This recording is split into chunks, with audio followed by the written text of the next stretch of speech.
ಬೆಂಗಳೂರಿನಲ್ಲಿ ಮತ್ತೆ ಹೊಸ ಬಡಾವಣೆ ನಿರ್ಮಾಣಕ್ಕೆ ಕೈ ಹಾಕಿದೆ ಬಿಡಿಎ. ಆರ್ಥಿಕ ಸಂಕಷ್ಟದ ನಡುವೆ ಬಿಡಿಎ ಹೊಸ ಲೇಔಟ್ ಮಾಡುವಂಥ ಪ್ಲಾನ್ ಅನ್ನು ರೂಪಿಸಿಕೊಳ್ತಾ ಇದೆ.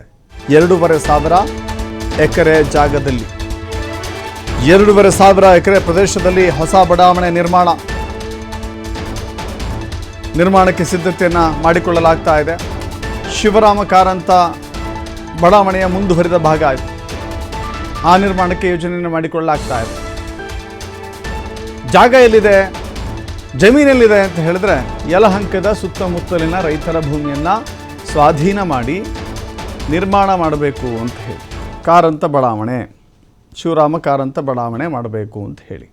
ಹೀಗಾಗಿ ಶಿವರಾಮ ಕಾರಂತ ಬಡಾವಣೆ ಹತ್ತಿರವಿರುವಂಥ ಜಮೀನನ್ನು ಸ್ವಾಧೀನ ಮಾಡಿಕೊಳ್ಳಲಿಕ್ಕೆ ಈಗ ಬ್ಲೂ ಪ್ರಿಂಟನ್ನು ಮಾಡಿಕೊಳ್ಳಲಾಗ್ತಾ ಇದೆ. ಈಗಾಗಲೇ 3,500 ಎಕರೆ ಜಾಗದಲ್ಲಿ ಶಿವರಾಮ ಕಾರಂತ ಲೇಔಟ್ ರಚನೆ ಆಗಿದೆ.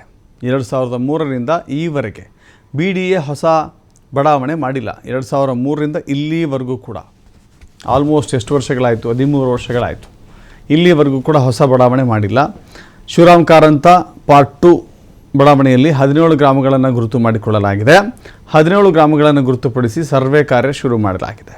ಬಿಡಿಎಯಿಂದ ಯಾವ್ಯಾವ ಹಳ್ಳಿಗಳು ಬರ್ತದೆ ಅಂತ ಹೇಳಿದ್ರೆ ಕೊಂಡಶೆಟ್ಟಿಹಳ್ಳಿ, ಲಿಂಗರಾಜಸಾಗರ, ಸೋಲದೇವನಹಳ್ಳಿ, ಚಿಕ್ಕಬಾಣಾವರ, ಕೆಂಪಾಪುರ, ಕಸಗಟ್ಟಪುರ, ಕುಂಬಾರಹಳ್ಳಿ, ಆವಲಹಳ್ಳಿ, ಮಾವಳ್ಳಿಪುರ, ಜಾರಕಬಂಡೆಕಾವಲ್, ಲಿಂಗರಾಜಪುರ, ಬ್ಯಾಲೆಕೆರೆ, ಮಧುಗಿರಿಹಳ್ಳಿ, ಶಿವಕೋಟೆ, ಮುತುಗದಹಳ್ಳಿ, ಕೃಷ್ಣರಾಜಪುರ ಮತ್ತು ಕೃಷ್ಣಸಾಗರದಲ್ಲಿ ಸ್ವಾಧೀನ ಮಾಡಿಕೊಳ್ಳಬೇಕು ಅಂತ ಹೇಳಿ ಈಗ ಬಿಡಿಎ ಒಂದು ಹೆಜ್ಜೆ ಮುಂದಿಟ್ಟಿದೆ.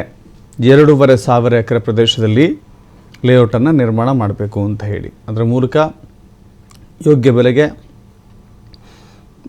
ಬಿಡಿಎ ಸೈಟ್ಗಳನ್ನು ವಿತರಣೆ ಮಾಡೋದು, ಅದರ ಜೊತೆಗೆ ಬಿಡಿಎಗೂ ಕೂಡ ಲಾಭವನ್ನು ತರುವುದು, ಆದಾಯವನ್ನು ಸೃಷ್ಟಿ ಮಾಡುವುದು ಇದರ ಉದ್ದೇಶವಾಗಿದೆ.